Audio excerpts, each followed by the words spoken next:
Experience your dream retirement life for a day. Ananya's Nananani Homes, Coimbatore. தித்திக்கும் தீபாவளி எண்ணம் போல் வண்ணங்களுடன் கொண்டாட The Chennai Silks ஆடைகளுடன் சன்லேண்ட்ல சமைச்சா சக்தி தானா வரும்.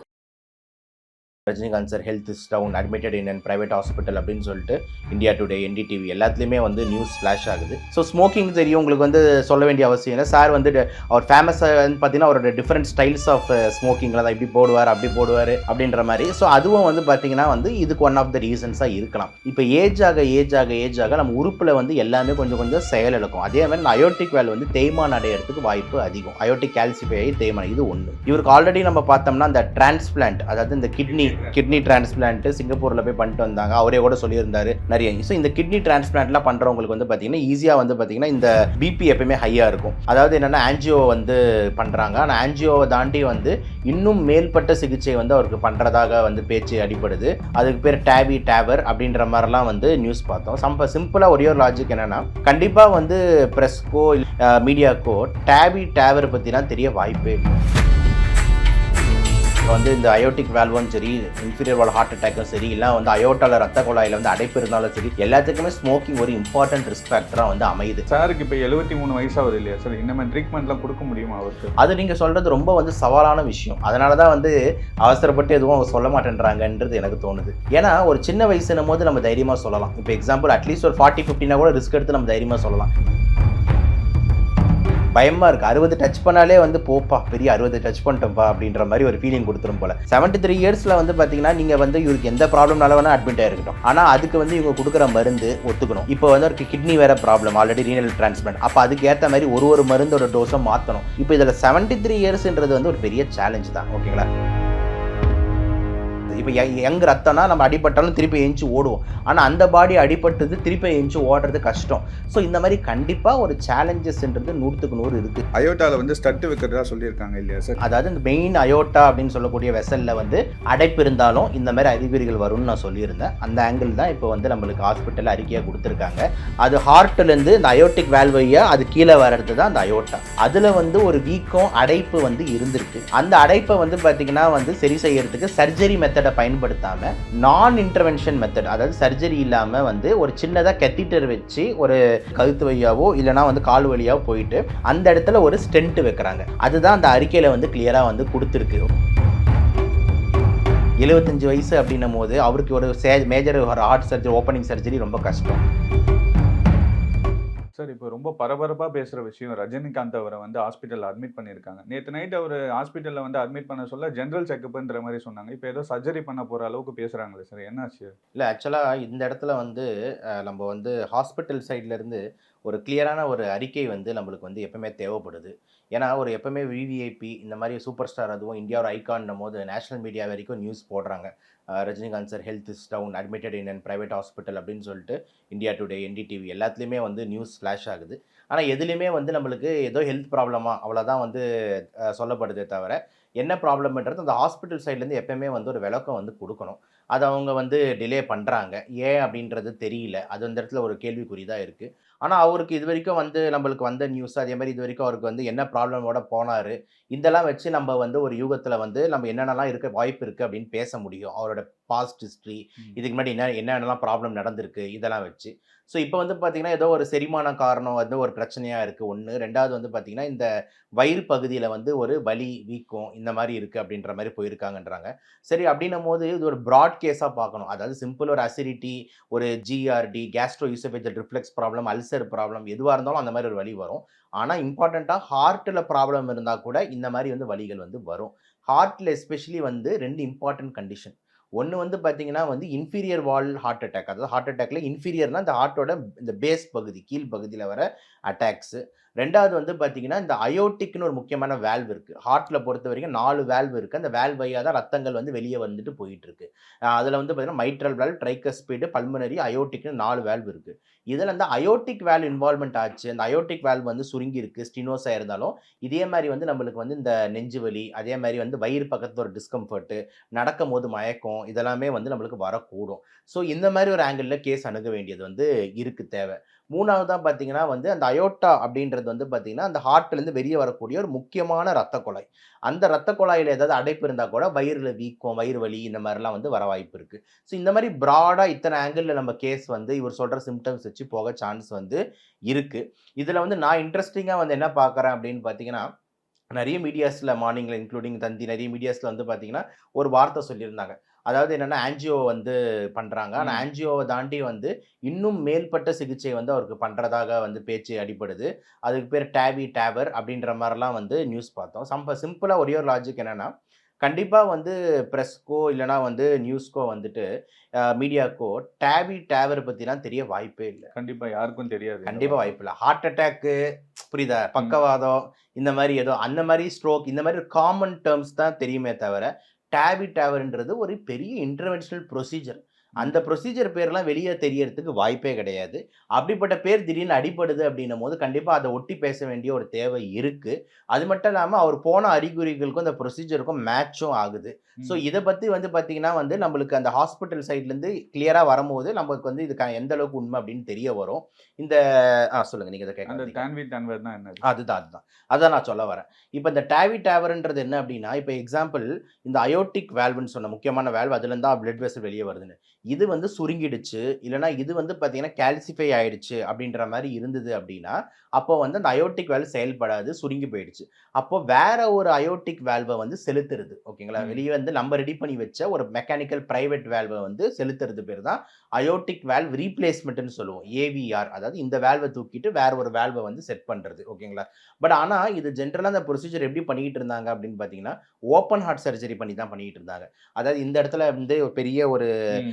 அறுவை சிகிச்சை பண்ணி, ஓப்பன் பண்ணி இப்ப எக்ஸாம்பிள் வந்து பைபாஸ் சர்ஜரின்னு சொல்லுவாங்க தெரியுங்களா? ம். நம்ப இவர் அமைச்சர் செந்தில் பாலாஜி கூட பண்ணியிருந்தாங்க. ஸோ அந்த மாரி பெரிய சர்ஜரி தான் வந்து பண்ணி ஜெனரலா பண்ணுவாங்க. ஆனா, இப்ப நவீன மருத்துவத்தில, நவீன கார்டியாலஜில பார்த்தீங்கன்னா, இன்டர்வென்ஷனல் கார்டியாலஜி அதிகமாகறதுனால, இப்ப லேட்டஸ்ட் டெக்னிக்கா இந்த டேவர் வருது. டேவர்னா என்னன்னா, trans cathedral aortic valve replacement. அதே அயோர்டிக் வால்வ் ரீப்ளேஸ்மென்ட் தான். ஆனா வந்து இந்த மாரி அறுவை சிகிச்சை இல்லாம, டைரக்ட்டா ஒரு சின்ன கத்தீட்டர் மாரி ஒரு டியூப கால்ல இருக்கிற நரம்பு வழியாவோ, இல்ல கழுத்துல இருக்கிற நரம்பு வழியாவோ உள்ள விட்டு, டைரக்ட்டா ஹார்ட்‌டுக்கு போயிட்டு, இப்ப இதுதான் அந்த அயோர்டிக் வால்வ் சுருங்கி இருக்குன்னா, நம்மளோட வால்வ வந்து இது வழியாவே செலுத்தி, அந்த ரத்த குழாய் வழியாவே செலுத்தி, இந்த இடத்துல வந்து எப்படி இந்த அம்பர்லா கொடைய நம்ம வந்து பிரஸ் பண்ணோம்னா விரிஞ்சிருதுல்ல. எப்படி நம்ம திருப்பி மூடிக்கிறோம். நம்ம அம்பர்லாவ அந்த பட்டன பிரஸ் பண்ணோம்னா, அந்த கொடை விரியிற மாரி, இந்த இடத்துல செலுத்தி அந்த பட்டன பிரஸ் பண்ற மாரி நம்ம ரிலீஸ் பண்ணோம் அப்டின்னா, இந்த இடத்துல அந்த வால்வ் வந்து விரிஞ்சுக்குது. ஸோ அந்த பழைய வால்வுக்கு மேல அந்த புது வால்வ் செலுத்தி, அந்த பழைய வால்வ வந்து நீக்கி, இந்த புது வால்வ் வந்து ஓப்பன் ஆயிடுது. இதுதான் வந்து டேவர் அப்டின்னு சொல்றோம். டிரான்ஸ் கத்தீட்ரல் அயோர்டிக் வால்வ் ரீப்ளேஸ்மென்ட்ன்னு சொல்றோம். இது வந்து இன்டர்வென்ஷனல் கார்டியாலஜில வந்து நடக்கக்கூடிய ஒரு புதிய டைப் ஆஃப் டெக்னிக். இது வந்து எல்லா ஹாஸ்பிட்டல்லயும் வந்து பண்றதில்ல. ஏன்ஷியன்ட்ல பண்றதில்ல. 95, 2000, 2005, 10 இந்த டைம்லலாம் இதெல்லாம் பண்றதில்ல. 2015க்கு அப்புறம் தான் வந்து பார்த்தீங்கன்னா, இந்த சிகிச்சை வந்து செயலுக்கு வருது. இந்த மாரி அதிநவீன சிகிச்சை வந்து குடுப்பதாக வந்து பிரபல செய்திகள்ல வந்து வந்துகிட்டு இருக்கு. ஸோ இதோட கேஸ்லயே மேட்ச் ஆகுதுன்னு நான் ஏன் சொல்றேன் அப்டின்னா, இந்த அயோர்டிக் வால்வ் அந்த ஸ்டெனோஸ் ஆகுறதுக்கு முக்கியமான காரணங்கள் என்ன அப்படின்னு எடுத்துக்கிட்டீங்கன்னா, முதல் விஷயம் வந்து வயசு. இப்ப ஏஜ் ஆக நம்ம உறுப்புல வந்து எல்லாமே கொஞ்சம் கொஞ்சம் செயலிழக்கும். அதே மாரி இந்த அயோர்டிக் வால்வ் வந்து தேய்மானம் அடையறதுக்கு வாய்ப்பு அதிகம். அயோர்டிக் கால்சிஃபை ஆயி தேய்மானம். இது 1. 2வது வந்து ஸ்ட்ராங்கா வந்து ரொம்ப நாளா பிபி இருந்துகிட்டு இருக்கு, பிரஷர் இருந்துகிட்டு இருக்கு. அந்த இதுல கஷ்டத்துல அந்த ஹார்ட் ஒர்க் பண்ணிட்டு இருக்கும். அந்த 2வது இம்பார்ட்டன்ட். இவருக்கு ஆல்ரெடி நம்ம பார்த்தோம்னா, அந்த டிரான்ஸ்பிளான்ட் அதாவது இந்த கிட்னி கிட்னி கிட்னி டிரான்ஸ்பிளான்ட் பண்ணியிருக்காங்க. டிரான்ஸ்பிளான்ட் சிங்கப்பூர்ல போய் பண்ணிட்டு வந்தாங்க. அவரே கூட சொல்லியிருந்தாரு நெறைய. ஸோ இந்த கிட்னி டிரான்ஸ்பிளான்ட்லாம் பண்றவங்களுக்கு வந்து பார்த்தீங்கன்னா, ஈஸியா வந்து பார்த்தீங்கன்னா, இந்த பிபி எப்பவுமே ஹையா இருக்கும். ஸோ பிபி ஹையர் சைட்ல இருக்கிறவங்களுக்கும் இது தேய்மானம் அடைய வாய்ப்பு இருக்கு 2. 3வது வந்து பார்த்தீங்கன்னா, ரொம்ப இம்பார்ட்டன்ட்டா ஸ்மோக்கிங் ஹிஸ்டரி. ஸ்மோக்கிங்கும் திருப்பி வந்து வாசோ கன்ஸ்ட்ரிக்ஷன் பண்ணும். சிம்பத்தெடிக் டிரைவ் அதிகமாக்கும். திருப்பி ஹார்ட்டோட ஹெல்த்த வீக்கன் பண்ணும். ஸோ ஸ்மோக்கிங் தெரியும் உங்களுக்கு வந்து சொல்ல வேண்டிய அவசியம் இல்ல. சார் வந்து அவர் ஃபேமஸா பார்த்தீங்கன்னா, அவரோட டிஃபரெண்ட் ஸ்டைல்ஸ் ஆஃப் ஸ்மோக்கிங்ல தான் இப்படி போடுவாரு, அப்படி போடுவாரு அப்படின்ற மாரி. ஸோ அதுவும் வந்து பார்த்தீங்கன்னா வந்து இதுக்கு ஒன் ஆஃப் த ரீசன்ஸா இருக்கலாம். ஸோ ஏஜிங்கு, பிபி, ஸ்மோக்கிங் அப்படின்னும்போது 3மே இவருக்கு வந்து பொருந்தக்கூடிய விஷயம் தான். ஸோ அதனால இந்த அயோர்டிக் வால்வ் வந்து ஸ்க்ளெரோசிஸ்க்கு சான்ஸ் வந்து இருக்கு. அதுக்கு பண்ற ப்ரொசீஜர் தான் இந்த டேவர். அதுக்கும் மேட்ச் ஆகுது. எந்த அளவுக்கு வந்து உண்மை அப்படின்றது வந்து பார்த்தீங்கன்னா தெரியும். பட் ஆனா இவர் போன அறிகுறிகள்லேருந்து நம்மளுக்கு தெரிய வர வேண்டிய விஷயம் என்ன அப்படின்னா, 3 டிஃப்ரெண்ட் கைண்ட் ஆஃப் ப்ராப்ளம். ஒண்ணு வந்து பார்த்தீங்கன்னா, டோட்டலா அந்த செரிமான ரிலேட்டட் ப்ராப்ளம்ஸா இருக்கலாம். இன்னொன்னு வந்து நான் சொன்ன மாரி இந்த அயோர்ட்டால அடைப்புகள் இருக்கிறதுக்கு சான்ஸ் இருக்கலாம். இல்ல 3வது நான் சொல்ற மாரி இப்ப சொன்ன மாரி இந்த அயோர்டிக் வால்வ் ஸ்க்ளெரோசிஸ் அதாவது டாவி டிராவர் பண்ணக்கூடிய விஷயங்கள். இந்த மாரி எல்லா ஆங்கிள்லயும் வந்துட்டு கேஸ் போறதுக்கு வாய்ப்பு வந்து இருக்கு. ஆனா அந்த மருத்துவமனை தான் ஒண்ணும் சொல்ல மாட்டேன்றாங்களே. அந்த அந்த அறிக்கை வந்தா தான் நம்ம இன்னும் மேற்கொண்டு பேச முடியும். Okay sir. ஏன்னா வயிற்றின் கீழ் பகுதி வீங்கி இருக்குன்னு சொல்றாங்களா? அது எதனால சார்? வயித்துக்கு கீழ்ப்பகுதி வந்து ஓப்பனா சொல்லணும்னா, இப்ப நம்ம பேசின அந்த 3 கண்டிஷன்ல வந்துட்டு, இந்த அயோர்டிக் வால்வ்ல வந்து இந்த அயோர்டால வந்து பார்த்தீங்கன்னா, ரத்த அடைப்பு இருந்ததுன்னா, அது அயோர்டிக் அன்யூரிசம்ஸ்ன்னு சொல்லுவோம்.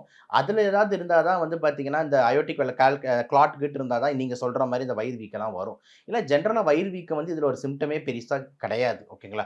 அதுவும் நம்ம உறுதி செய்ய வேண்டியது தான். ஏன்னா அடிவயிறு வீக்கம் அப்படின்றது வந்து ஜெனரலா எப்போ வரும் அப்படின்ற மாரி பார்த்தீங்கன்னா, இந்த யூரினரி ட்ராக்ட் இன்ஃபெக்ஷனு, இல்ல அந்த புராஸ்டேட்ல ஏதாவது இன்ஃபெக்ஷன் ஆகுது. இந்த பாலியல் ரிலேட்டட் இன்ஃபெக்ஷன் இதுலலாம் தான் வந்து பார்த்தீங்கன்னா, இந்த அடிவயிறு வீக்கம் அப்படின்றது வந்து ரொம்ப அதிகமா வரும். அதுவும் பெண்கள் எஸ்பெஷலி இந்த கர்ப்பப்பை புற்றுநோய், இந்த கர்ப்பப்பை வாய் இன்ஃபெக்ஷனு, இந்த மாரி வெள்ளப்படுற கேஸ் இதில தான் வந்து இந்த அடிவயிறு வலின்றது ரொம்ப காமனா வரும்.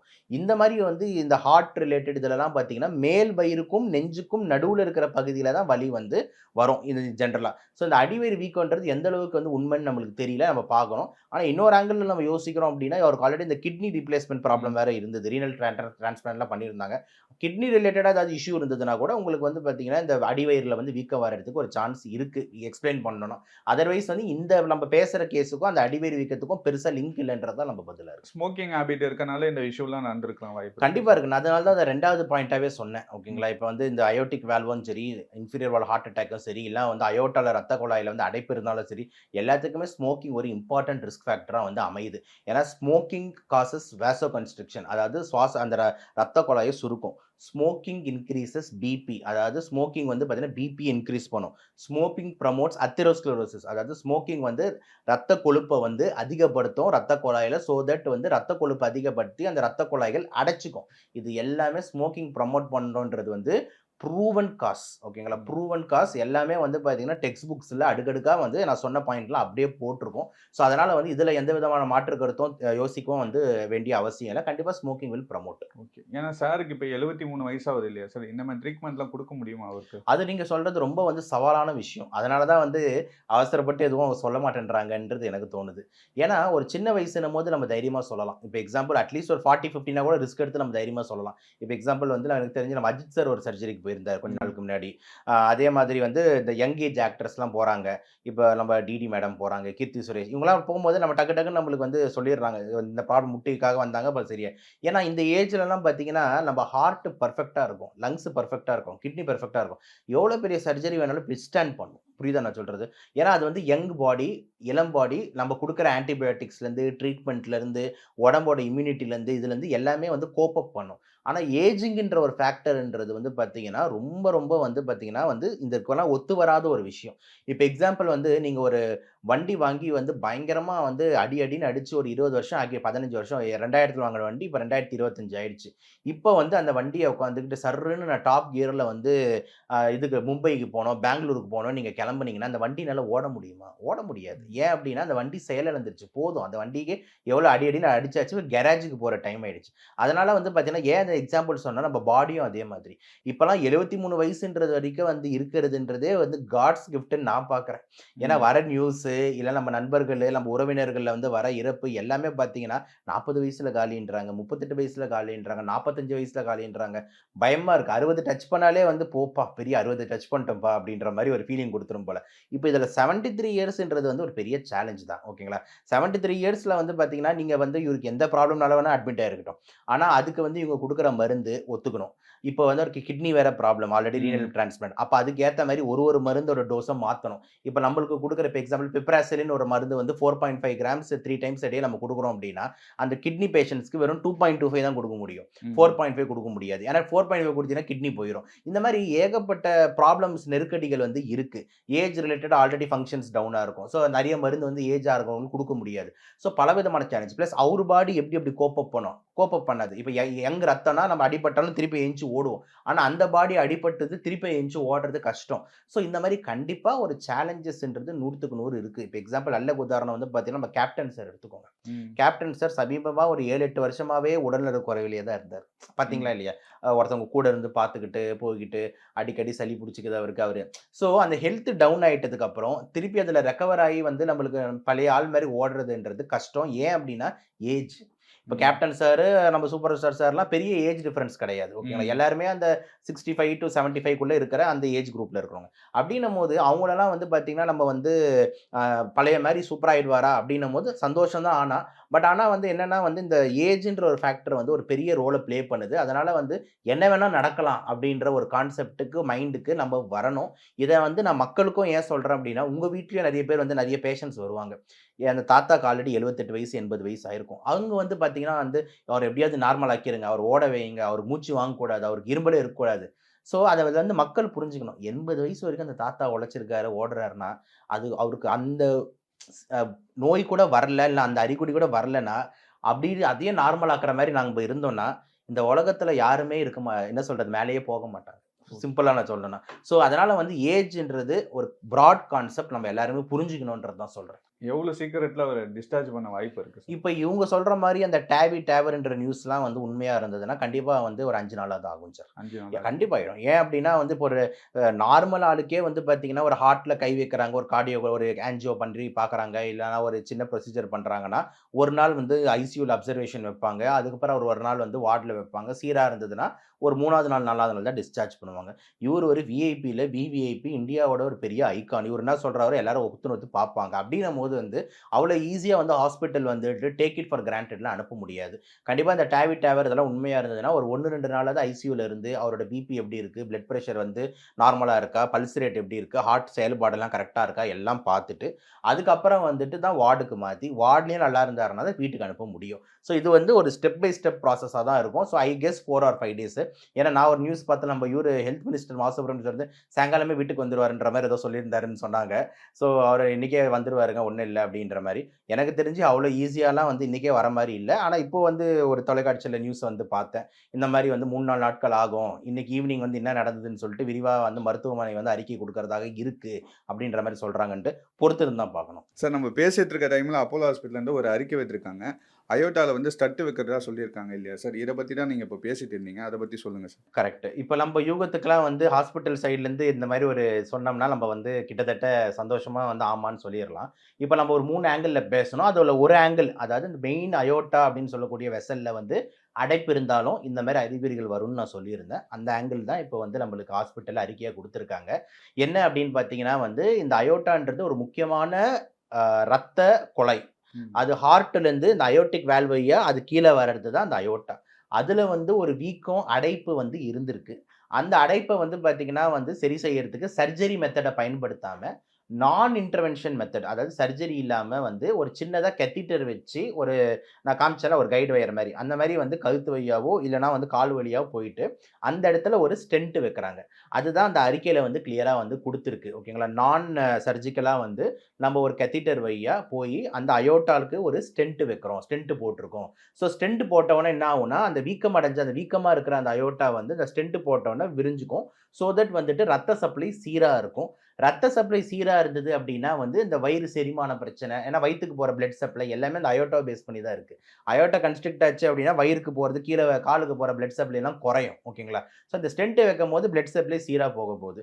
ஸோ இதுதான் வந்து இந்த நவீன மருத்துவத்தின் ஒரு பெரிய அட்வான்டேஜ்ன்னு பார்க்குறேன். இப்போ இதே ஒரு ஓப்பன் சர்ஜரியா பண்ணியிருந்தாங்கன்னா, மினிமலா வந்து பார்த்தீங்கன்னா, ஹாஸ்பிட்டல் ஸ்டே வந்து 1 வாரம், 2 வாரம் வரைக்கும் போகும். 2வது விஷயம், அவர் உடம்புக்கு இது தாங்குமா? 75 வயசு அப்படின்னும்போது, அவருக்கு ஒரு மேஜர் ஒரு ஹார்ட் சர்ஜரி, ஓப்பனிங் சர்ஜரி ரொம்ப கஷ்டம். ரீனல் டிரான்ஸ்பிளான்ட் பண்ணியிருக்காங்க. இந்த பல்வேறு சிக்கல்கள வந்து பார்த்தீங்கன்னா, இந்த நான் சர்ஜிக்கல், இந்த சிம்பிள் இன்டர்வென்ஷன் டெக்னிக்ஸ் வந்து நம்மளுக்கு கை கொடுக்குது அப்படின்னு தான் நம்ம பார்த்துக்கணும். இப்ப இந்த மாரி விஷயத்துல நம்ம ஸ்டென்ட் பிளேஸ் பண்ணி அனுப்பும்போது, மேக்ஸிமம் வந்து ஒரு 3 to 4 டேஸ்க்கு மேல ஆகாது. புரியுதுங்களா? ரொம்ப நல்லா இருந்தாரு அப்படின்னா 2 நாள்ல கூட அனுப்பலாம். ஏன்னா அந்த அறிக்கையில 2 நாள் தான் குடுத்துருக்காங்க. He should be home in by 2 டேஸ்ன்னு இருக்கிறாங்க. ஏதாவது வந்து ஆனா 2 நாள் வந்து என்ன பண்றாங்க, மானிட்டர் பண்ணுவாங்க அவரோட பிபி பல்ஸ் இதெல்லாமே. 2 நாள் ஏதோ அசம்பாவிதம் இருந்ததுன்னா மேக்ஸிமம் இன்னொரு 1 or 2 டேஸ் இருக்க வேண்டியது இருக்கும். ஸோ 3 or 4 டேஸில் எனக்கு தெரிஞ்சு வந்து அவர் வீட்டுக்கு திரும்பிடுவார். ஸோ இவ்வளோ நேரம் நம்ம பேசுனதுக்கான விடை வந்து மருத்துவமனை வந்து கொடுத்துருச்சு அப்படின்றத நம்ம பார்க்கணும். ரொம்ப நன்றி சார். நன்றி sir. Experience your dream retirement life for a day. Ananya's Nananani Homes, Coimbatore. தித்திக்கும் தீபாவளி எண்ணம் போல் வண்ணங்களுடன் கொண்டாட The சென்னை சில்க்ஸ் ஆடைகளுடன் சன்லேண்ட்ல சமைச்சா சக்தி தானா வரும்.